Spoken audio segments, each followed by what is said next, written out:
মা, তুমি কি রান্না করছো? আমার পেটে ক্ষুধা লেগেছে, আমি ভাত খাবো। টুম্পা, আজ আলুর ভর্তা করেছি, ভাত খেয়ে যা। আমি আলু ভর্তা দিয়ে ভাত খাবো না। প্রতিদিন আলুর ভর্তা দিয়ে আর ভাত খেতে ভালো লাগে না। আমি ডিম দিয়ে ভাত খাবো। তুমি আমাকে ডিম ভেজে দাও। মা টুম্পা, আমি ডিম কোথায় পাবো? ডিমের যে দাম, আজ আলুর ভর্তা দিয়ে ভাত খেয়ে যা। কাল তোকে আমি ডিম ভেজে দেব। তুমি প্রতিদিন আমাকে বলো ডিম ভেজে দিবে, কিন্তু একদিনও দাও না। আমাকে আজ ডিম ভেজে না দিলে আমি ভাত খাবো না। মা টুম্পা, তুই রাগ করিস না মা, আজকে ভাত খেয়ে যা, কালকে আমি তোকে ডিম ভেজে দিব। ভাত খেয়ে যা। হায় রে আমার কপাল, একটা ডিম দিয়েও মেয়েটাকে ভাত খাওয়ানোর সামর্থ্য আমার নেই। মেয়েটার বাবা মারা যাওয়ায় আমি মেয়েটার কোনো আবদার পূরণ করতে পারি না। যাই, বাজারে গিয়ে দেখি বাকিতে কয়টা ডিম আনতে পারি কিনা।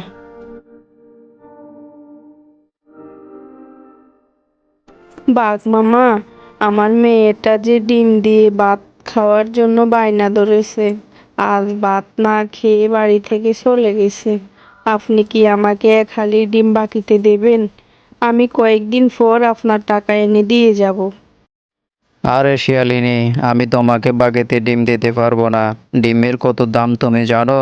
যাও যাও যাও, এখান থেকে যাও, আমার সময় নষ্ট করো না। বাঘ মামা, তুমি আমার সাথে এমন ব্যবহার করতে পারলে? আমি কি তোমার টাকা না দিব নাকি?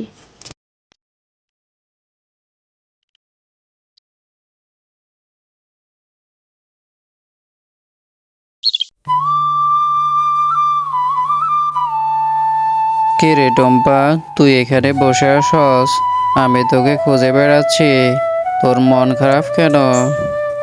আরে বান্টি, আমি আজ সারা দিন না খেয়ে আছি। আমার ডিম দিয়ে ভাত খেতে মন চাই, কিন্তু আমার মা আমাকে ডিম দিয়ে ভাত দিতে পারে না। প্রতিদিন আমার আলুর ভর্তা দিয়ে ভাত খেতে মন চায় না। ও আচ্ছা, এ কারণে তোর মন খারাপ। কি আর করবি, তোর তো বাবা নেই, তোকে কে ডিম এনে দিবে? ধৈর্য ধর, একদিন তোদের অবস্থা পরিবর্তন হবে। ঠিক আছে, তুই থাক, আমি যাই। এই মিষ্টি মেয়ে, তোমার মন খারাপ কেন? কি হয়েছে তোমার? জানো পরি, আমার ডিম দিয়ে ভাত খেতে খুব মন চায়, কিন্তু আমার মা আমাকে ডিম দিয়ে ভাত দিতে পারে না, তাই আমার মনটা খুব খারাপ। ও আচ্ছা, এই জন্য তোমার মন খারাপ? দুঃখ করো না, এই নাও ডিম। এই ডিমটি তুমি তোমাদের বাড়িতে লাগিয়ে দিবে, তাহলে দেখবে এই ডিম থেকে একটি গাছ হবে, আর ওই গাছ থেকে তুমি যত খুশি ডিম খেতে পারবে। পরি, তোমাকে অনেক ধন্যবাদ। আমি এক্ষুনি ডিমটি নিয়ে লাগিয়ে দেব। তারপর টুম্পা ডিমটি নিয়ে তাদের বাড়িতে লাগিয়ে দেয়। পরের দিন সকালে,